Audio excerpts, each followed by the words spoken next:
আশা করছি মহান সৃষ্টিকর্তার অসীম কৃপায় তোমরা সবাই ভালো আছো। আমি আলহামদুলিল্লাহ তোমাদের দয়ায় ভালো আছি।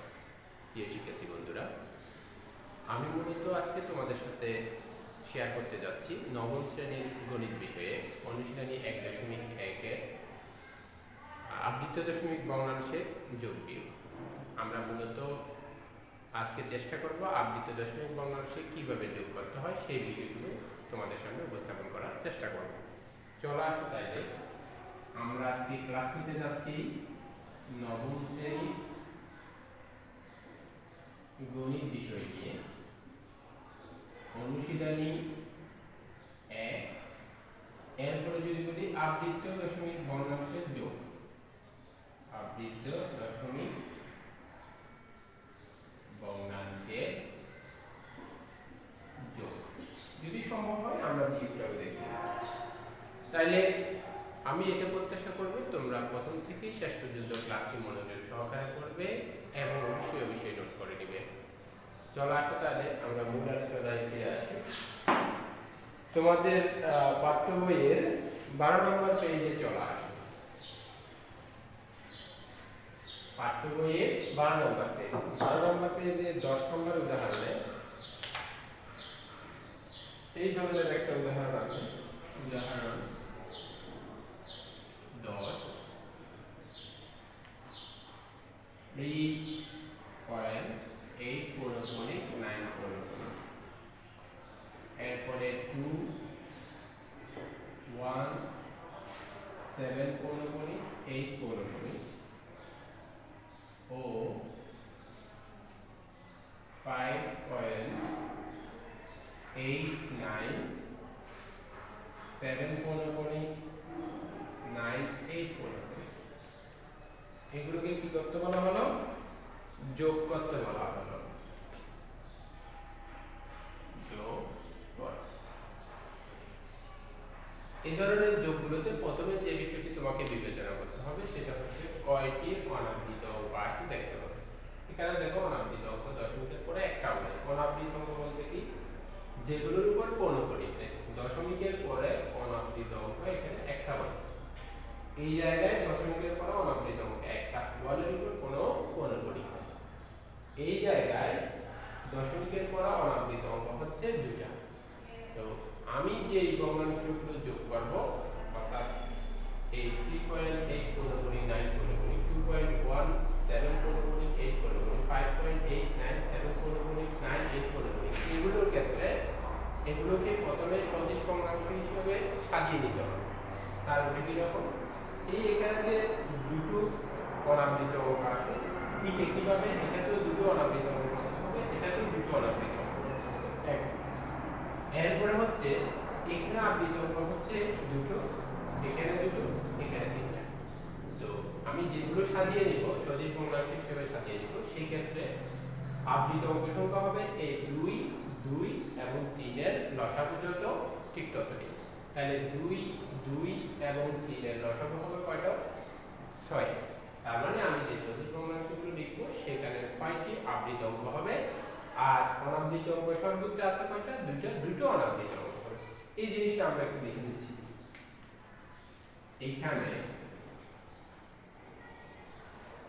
এখানে অনাবৃত অংশের অঙ্ক সংখ্যা হবে, অনাবৃত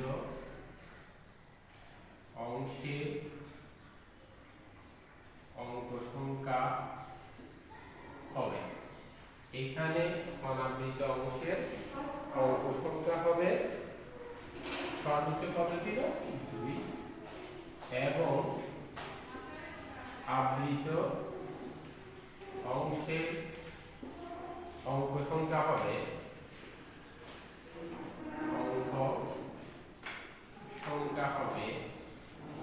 এই 2, এখানেও 2 আর এখানে 3 এর লসাগু যত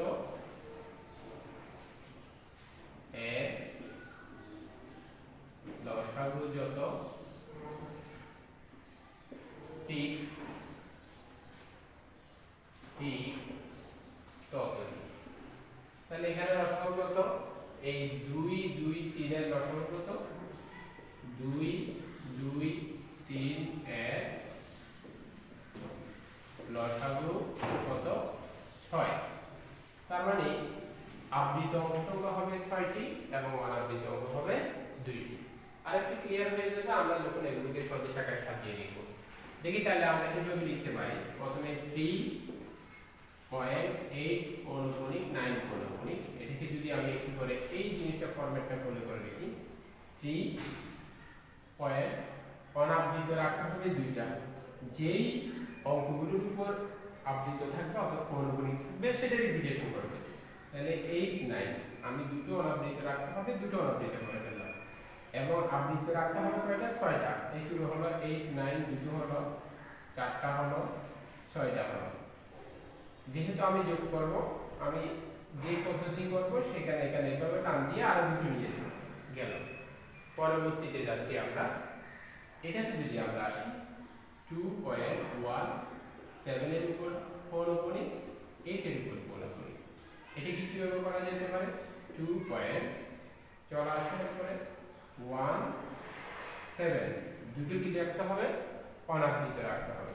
অনাবৃত কয়টা হবে, দুটো, এই দুটো রেখে দিলাম। আমার রিপিটেশন করবে 7 এর থেকে, 7 চলে আসছে অলরেডি, 8 এর থেকে শুরু, আবার 7 8 7 8 7 8 7, এই নিয়ম অনুসারে এইভাবে যাইতে থাকবে। 2 4 6টা আবৃত করলাম। এরপরে চলে আসো এটাতে 5.89 7 এর উপর পৌনঃপুনিক 9 8 এর উপর পৌনঃপুনিক, এখানে কি হবে 5 8 9, দুটো অনাবৃত থাকবে, দুটো তো আছে। এরপরে 7 9 8 7 9 8 7 9 8, এই হচ্ছে আমি সাজিয়ে লিখে নিলাম। আমি আবারও রিপিট করতেছি, এদের সদিশ বলা হয়, এদের সদিশ আকারে সাজিয়ে নেওয়া। কিভাবে দেখতে হবে, এই প্রথম এটার মধ্যে কয়টা অনাবৃত আছে, এটার মধ্যে কয়টা অনাবৃত আছে, এটার মধ্যে কয়টা অনাবৃত আছে। অনাবৃত অঙ্ক যেখানে সর্বোচ্চ সংখ্যক বার থাকবে, যেমন এখানে 2 বার, এখানে 1 বার, এখানে 1 বার, মানে 2 বারই সবচেয়ে বেশি বার। তাহলে আমি যখন সাজাবো সেই ক্ষেত্রে প্রত্যেকটাতে অনাবৃত অঙ্ক আসবে দুটো করে। তোমার প্রশ্ন হতে পারে স্যার এখানে তো একটাও নাই, তাই দুটো করতে গিয়ে পাবো। আসলে যে সকল অঙ্কের উপর পৌনঃপুনিক থাকবে সেগুলো বারবার রিপিট করা যায়। তো আমরা কি করবো, ওখান থেকে দুটো রিপিট করব এবং সেই ক্ষেত্রে দুটোর উপর আবৃত অর্থাৎ পৌনঃপুনিক দিব না। এরপরে আবৃত কয়টা হবে, আবৃত হওয়ার সূত্র হচ্ছে এখানে দুটোর উপর পৌনঃপুনিক, আর এখানে দুটোর উপর আছে, এখানে তিনটের উপর আছে, 2 2 3, এই 2 2 আর 3, এটা লসাগু নিলে যে 6 হয়, এই 6টাই আমার কি হবে, আবৃত হবে। তো সেগুলো করতে আসবে বারবার, যেগুলোর উপর পৌনঃপুনিক আছে এগুলো ক্রনোলজি অনুসারে বারবার কি হবে, রিপিট হবে। যেমন দেখো 8 9 8 9 8 9 এভাবে আছে। আমার 6টা দরকার, আমি যোগ করার যে প্রক্রিয়া সেজন্য এখানে দুটো অতিরিক্ত দিয়েছি।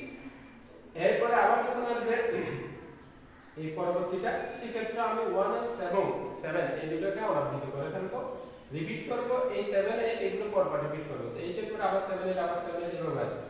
এই 1 7 আসলো, 8 7 8 7 8 7 8 7 এইভাবে আসতে থাকবে।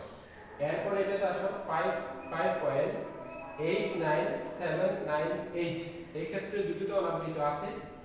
এরপর 7 9 8 7 9 8, এটা কি হলো, রিপিট হওয়া শুরু হলো। এবার আমাকে যোগ করতে হবে। জাস্ট নরমালি যদি আমি এখানে দুটো করে অঙ্ক আমি অতিরিক্ত নিয়েছি, এই কারণে নিয়েছি যাতে আমার যোগটা পারফেক্ট হয়। আর যদি অতিরিক্ত না নিতাম সেখানে অন্য একটা রুলস ফলো করা হয়, পরে দিয়ে শেষে হাতে একটা একটা যোগ করতে হয়। আমি ওই সিস্টেমে না গিয়ে এভাবে দুটো করে অঙ্ক অতিরিক্ত নিয়ে দিব। নরমালি যে আমরা যোগ করি সেই যোগটা এখানে ফলো করব, তাতে আমার গণিতটা অর্থাৎ আমার প্রবলেমটা সলভ হয়ে যাবে। অতিরিক্ত কোনো কিছু আমার জন্য এখানে তখন থাকবে না। ওকে, এবার জাস্ট যোগ করে নেওয়াটা করলেই হবে। যোগ কিভাবে করতে হবে, তাহলে প্রথমেই তোমরা যোগ করে নাও 9 7 9, এগুলো যোগ করলে 9 9 18, 18 এর সাথে কত হয়, 18 এর সাথে হচ্ছে 25, 25 এর 5 হাতে কত 2, এরপর হচ্ছে 8 আর 16, 16 এর সাথে হচ্ছে 24 মনে হয়, 8 আর 16 23, 23 আর 2 কত হয়, 23 আর 2 হচ্ছে 25, আবারও 25 হচ্ছে, 25 এর 5 বসিয়ে দাও, আমারও হাতে 2 থাকতেছে। এরপর আসো 9 7 8 এগুলো যদি যোগ করো 9 আর 7 হচ্ছে 16, 16 আর 8 24, 24 আর 2 হচ্ছে 26, 26 এর 6 কোণে দিলাম হাতে 2, 26 এর 6 হাতে কি থাকবে 2 থাকবে। আবার করো 8 আর 16, 24 25 হবে, 25 আর 2 হচ্ছে 27, 27 এর 7 হাতে 2, 27 এর কত 7 হাতে 2। এরপরে আবার আসো 9 আর 7 আবার 16 হবে, 16 এবং 7 23, 23 আর 2 হচ্ছে কত 25, 25 এর 5 হাতে 2, 25 এর কত হবে 5 হবে হাতে 2 হবে। হ্যাঁ, এরপরে চলে আসো আবার করো এবার 8 8 8 3 আর 24, 24 আর 2 কত 26, 26 এর 6 হাতে 2। এরপরে চলে আসো 9 আর 7 16, 16 আর 9 হচ্ছে কি 25, 25 আর 2 27 হয়, তাহলে 27 এর তুমি 7 দাও হাতে 2 থাকবে, 27 এর 7 হাতে কত 2। এরপর আসো 8 আর 16, 16 আর 7 হচ্ছে 23, 23 আর 2 হচ্ছে কত 25, 25 এর 5 আমার কোণে আসলো হাতে 2 হবে। এরপরে চলে আসো এই 9 আর 7 হচ্ছে 16, 16 আর 9 25 হয়, 25 আর 2 হচ্ছে 27, 27 এর 7 হাতে 2। এবার আসো 8 আর 8 এ 16 এখানে 17, 17 আর 2 হচ্ছে 19, 19 এর 9 হাতে কত থাকবে এবার হাতে এবার 1 হয়ে গেল, হাতে 1, হাতে 1। এবার যোগ করো 3 আর 2 হচ্ছে 5, 5 আর 5 আর 10, হাতে ছিল 1 11 এই 11, 11 পয়েন্ট কত দাঁড়াচ্ছে 9757657655। এই এতটুকুতে রেখে দিলে এই পর্যন্ত এটাই আমার যোগফল হিসেবে কাউন্ট হবে। তো নরমালি এটা হচ্ছে যে দ্বিতীয় যে পদ্ধতি এটা আছে এই পদ্ধতিটা আমি ফলো করে থাকি, এই পদ্ধতিটি যদি তোমরা করো এরপর অতিরিক্ত আর কোনো কাজ তোমাদেরকে করতে হবে না, এতটুকু করেই তোমরা আসলে যোগ করার যে প্রক্রিয়া এই যোগ করার প্রক্রিয়াটাকে তোমরা কি করতে পারবা শেষ করতে পারবা।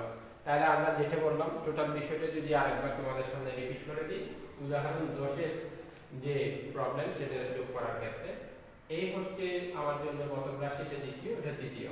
প্রথমে দেখতে হবে এখানে অনাবৃত অঙ্ক কয়টা, এখানে কয়টা, এখানে কয়টা, এখানে একটা হলে এখানে একটা, এখানে দুটো, তাহলে আমার অনাবৃত অঙ্ক হবে সর্বোচ্চ দুটো। আমি অনাবৃত অঙ্ক সর্বোচ্চ দুটো করে করছি যখন আমি এগুলোকে সদিশ আকারে সাজিয়ে নিয়েছি।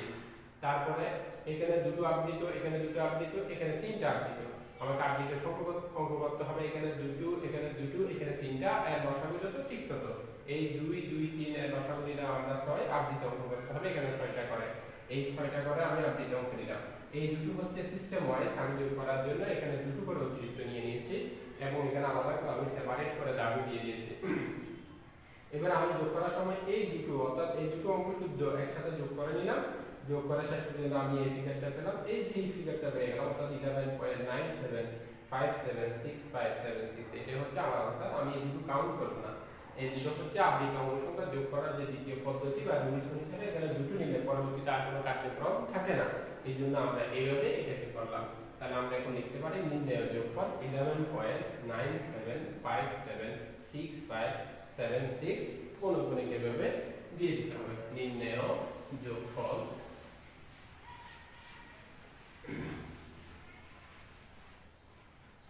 লিখে নাও তোমরা, সুতরাং নির্ণয় যোগফল 11.97576576 এইটাই হচ্ছে কি আমার যোগফল। এইভাবে করে আমরা কি করতে পারি আবৃত্ত দশমিক যে ভগ্নাংশ সমূহ আছে এগুলোকে আমরা এইভাবেই কি করতে পারি যোগ করতে পারি। প্রিয় শিক্ষার্থী বন্ধুরা, আমরা আজকে মূলত তোমাদের সামনে আবৃত্ত দশমিক ভগ্নাংশকে কিভাবে যোগ করতে হয় সেই বিষয়টি তোমাদের সামনে উপস্থাপন করার জন্য চেষ্টা করেছি। আমি আশা করব তোমরা এই প্রবলেমটি আমি কিভাবে সলভ করেছি সেটি মনোযোগ সহকারে দেখেছো এবং বুঝতে পেরেছো যে আসলে আবৃত্ত দশমিক ভগ্নাংশের যোগ কিভাবে করতে হয়। আমরা পরবর্তীতে আবৃত্ত দশমিক ভগ্নাংশের বিয়োগ, গুণ, বাকি এগুলো নিয়ে আলোচনা করব। ততক্ষণ পর্যন্ত তোমরা ভালো থাকো, সুস্থ থাকো।